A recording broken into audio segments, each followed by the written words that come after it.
প্রিয় শিক্ষার্থীবৃন্দ, তোমরা সবাই ভালো আছো? আজ আমি তোমাদের সাথে আবার বাংলা দ্বিতীয় পত্রের অনলাইন ক্লাসে নিয়োজিত হয়েছি। প্রিয় শিক্ষার্থীবৃন্দ, আজকে আমরা ব্যাকরণ নয় নির্মিতি অংশে যাচ্ছি। নির্মিতি অংশে 70 নম্বর। এই 70 নম্বরের নম্বর বন্টনটি আমরা প্রথমে তোমাদের সাথে শেয়ার করতে চাই। নম্বর বন্টনের অবস্থা দেখো।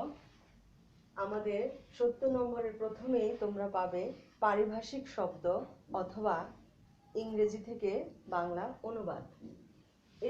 এখানে লক্ষণীয় যে প্রতিটি শাখায় তোমরা 10 নম্বর করে পাবে। পারিভাষিক শব্দ অথবা অনুবাদ এই দুটা থেকে যে কোনো একটি বিষয় তুমি আনসার করবে। পারিভাষিক শব্দ দেয়া থাকবে 13টি বা 14টি, এর থেকে তুমি 10টি আনসার করবে, 10টি 10 নম্বর। তারপর হচ্ছে অথবা থাকবে ইংরেজি থেকে বাংলায় অনুবাদ, যে কোনো একটি বিষয় তুমি দিতে পারো। দ্বিতীয়ত আসছে দিনলিপি লিখন অভিজ্ঞতা বর্ণন। দিনলিপি লিখন বা অভিজ্ঞতা বর্ণন এই দুটোর যে কোনো একটি বিষয়ে তুমি আনসার করবে। যে কোনো একটি বিষয় আসবে পরীক্ষায়, অথবা আসবে ভাষণ বা প্রতিবেদন থেকে যে কোনো একটি বিষয়। তারপরে আসছে বৈদ্যুতিক চিঠি বা খুদে বার্তা। বৈদ্যুতিক চিঠি অর্থাৎ ইমেল, যেটা তোমরা ইংরেজিতেও আনসার করে থাকো। ইমেল অথবা খুদে বার্তা হচ্ছে SMS, যেটা এর যে কোনো একটি আসবে, অথবা দিয়ে আসবে পত্র লিখন অথবা আবেদনপত্র। পত্র লিখন বলতে এখানে ব্যক্তিগত চিঠি এ ধরনেরই বোঝায়, অথবা দরখাস্ত অর্থাৎ আবেদনপত্র এই টাইপের যে কোনো একটি বিষয়ে আসবে। তারপর আছে সারাংশ, সারমর্ম, সারসংক্ষেপ। সারাংশ হচ্ছে গদ্যাংশ থেকে যে মূল কথা আমরা কম কথায় লিখি, সেটা হচ্ছে সারাংশ। তারপরে সারমর্ম হচ্ছে যেখানে কবিতাংশ দেয়া থাকে তার থেকে মূল কথাটি আমরা লিখি। এরপর হচ্ছে সার সংক্ষেপ। সার সংক্ষেপ মানে হচ্ছে একটি মোটামুটি একটা ব্যাপক অবয়বে যে অংশটি থাকে গদ্যাংশের মতো, সে তার থেকে আমরা মূল কথা লিখি। এই তিনটি বিষয় থেকে যে কোনো একটি বিষয় তোমাদের পরীক্ষায় আসবে, অথবা দিয়ে থাকবে ভাব সম্প্রসারণ। অথবা দিয়ে থাকবে ভাব সম্প্রসারণ, যেটাই আমরা আনসার করি না কেন 10 নম্বর। তারপর আসছে সংলাপ অথবা ক্ষুদে গল্প রচনা। সংলাপ আমরা বুঝি, ইংরেজিতে আমরা আনসার করি ডায়ালগ যেটাকে বলে। অথবা দিয়ে থাকবে ক্ষুদে গল্প রচনা, অর্থাৎ ছোট গল্প রচনা, যেটা পরীক্ষার এই স্বল্প সময়ে আমরা যেটা আনসার করতে পারি। সেখানে সংকেত দেয়া থাকতে পারে, অথবা কোনো একটি গল্পের শিরোনাম দেয়া থাকতে পারে যে এই বিষয়ে তুমি গল্প রচনা করো। তারপর আছে প্রবন্ধ রচনা। প্রবন্ধ রচনায় এখানে একটু বেশি নম্বর, 20 নম্বর থাকবে।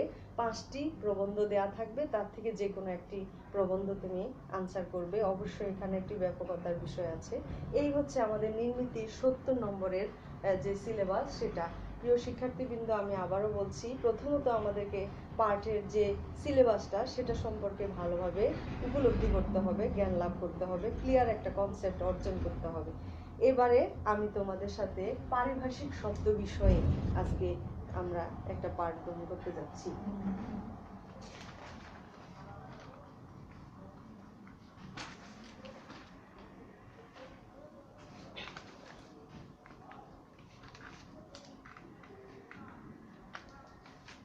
পারিভাষিক শব্দ। ভাষা শব্দের পূর্বে পরি উপসর্গ যুক্ত হয়ে পারিভাষিক শব্দটি সৃষ্টি হয়েছে। ইংরেজিতে টার্ম ও টার্মিনোলজি এই দুটি শব্দ নিয়ে গঠিত হয়েছে এই পারিভাষিক শব্দ। পারিভাষিক শব্দের আক্ষরিক একটি অর্থ আছে। আক্ষরিক অর্থ, যেটা অর্থগত শাব্দিক অর্থে, সেটা হচ্ছে বিশেষভাবে সৃষ্ট শব্দ। বিশেষভাবে সৃষ্ট শব্দ বা ভাষা, এটাকে বলা হয় পারিভাষিক শব্দ। তবে একটি বিষয় লক্ষণীয় যে, সেটি হচ্ছে পারিভাষিক শব্দটি আসলে আমরা আমাদের যার যার ভাষাকে সমৃদ্ধ করবার তাগিদেই আমাদের যার যার ভাষায় সেগুলোকে ইনক্লুড করি, অর্থাৎ অন্তর্ভুক্ত করি। সেই পারিভাষিক শব্দগুলো মূলত ভাবগত অর্থকে অ্যাকুরেটলি সেই ভাবটিকে বোঝানোর জন্য আমরা বিশেষ একটা শব্দ চয়ন করি, সেটিকে মূলত পারিভাষিক শব্দ বলা হয়। রবীন্দ্রনাথ ঠাকুরও বলেছেন যে বাংলা ভাষায় ব্যবহৃত যে ভাবানুবাদমূলক শব্দ সেগুলি হচ্ছে পারিভাষিক শব্দ। প্রিয় শিক্ষার্থীবৃন্দ, আজকে আমরা 10টি পারিভাষিক শব্দ শিখব। তাহলে আমরা আসি। দেখো, পারিভাষিক শব্দগুলো দেখবে লক্ষণীয় যে এগুলো মূলত ভোকাবুলারির মতো, ইংরেজি শব্দের বাংলা অর্থের মতো। তোমরা প্র্যাকটিস করলে নিয়মিত অন্তত 10টি করে শব্দ যদি প্র্যাকটিস করো তাহলেও অনেক উপকৃত হবে। দেখো, অ্যাক্টিং। অ্যাক্টিং ইংরেজি শব্দটির পারিভাষিক রূপ হচ্ছে ভারপ্রাপ্ত। তারপরে আছে এজেন্ডা, এর পারিভাষিক রূপ হচ্ছে আলোচ্যসূচি। তোমরা যখন পরীক্ষায় এগুলো আনসার করবে তখন লিখবে যে প্রদত্ত শব্দ পারিভাষিক শব্দ। প্রদত্ত শব্দের ঘরে লিখবে অ্যাক্টিং এবং পারিভাষিক রূপ বা পারিভাষিক শব্দের ক্ষেত্রে লিখবে ভারপ্রাপ্ত। এজেন্ডা আলোচ্যসূচি, অ্যাকনোলেজমেন্ট প্রাপ্তি স্বীকার, এলিগেশন অভিযোগ, অটোনোমাস স্বায়ত্তশাসিত। এলিগেশন অভিযোগ, অটোনোমাস স্বায়ত্তশাসিত। অডিটর নিরীক্ষক, অডিটর এর পারিভাষিক রূপ হচ্ছে নিরীক্ষক। তারপর আছে অ্যাডাপ্টেশন অভিযোজন।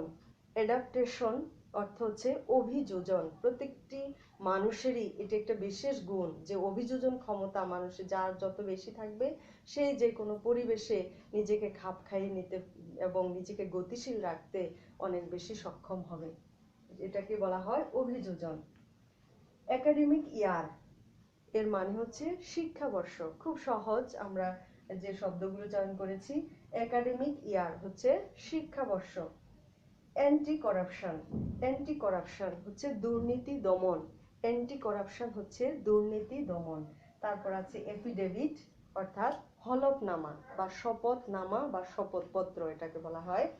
প্রিয় শিক্ষার্থীবৃন্দ, এই 10টি শব্দ দেখো খুব সহজেই তোমরা কিন্তু এগুলো অনুশীলন করলে আয়ত্ত করতে পারো। তাহলে এই শব্দগুলোকে আমরা দেখলাম যে খুব সহজেই পারিভাষিক শব্দটি শুনতে প্রথমত অপরিচিত বলে মনে হলেও আসলে এগুলো খুবই আমাদের কাছের শব্দ, যে শব্দগুলো আমাদের ভাষাকে সমৃদ্ধ করছে উত্তরোত্তর। অর্থাৎ প্রত্যেকটি ভাষাতে নিজস্ব যে শব্দগুলো থাকে এর চেয়েও নিজের ভাবকে এবং আবেগকে এবং বিদেশি ভাষা সাহিত্যের উপলব্ধির জন্য আমাদের অনেক পারিভাষিক শব্দের প্রয়োজনীয়তা আছে। তাই আমাদের অনেক বেশি পারিভাষিক শব্দের অভিজ্ঞতা এবং সেটা আয়ত্ত করার প্রয়োজন। প্রিয় শিক্ষার্থীবৃন্দ, আজ তাহলে এই পর্যন্তই। পারিভাষিক শব্দের এই 10টি শব্দ তোমরা অবশ্যই, আমরা যদিও শিক্ষকরা কাছে নেই, তোমাদের হোমওয়ার্ক বা পড়া নিতে পারছি না, তোমাদের নিজের দায়িত্ববোধ থেকে এগুলো শিখে নেবে। এই করোনাকালীন সময়ে তোমাদের মনকে ভালো রাখতে হবে এবং সচেতন থাকতে হবে। অবশ্যই সব সময় বাইরে বের হলে মাস্ক পরিধান করবে। তোমাদের সুস্বাস্থ্য কামনা করে আজকের ক্লাস আমি এখানে শেষ করছি।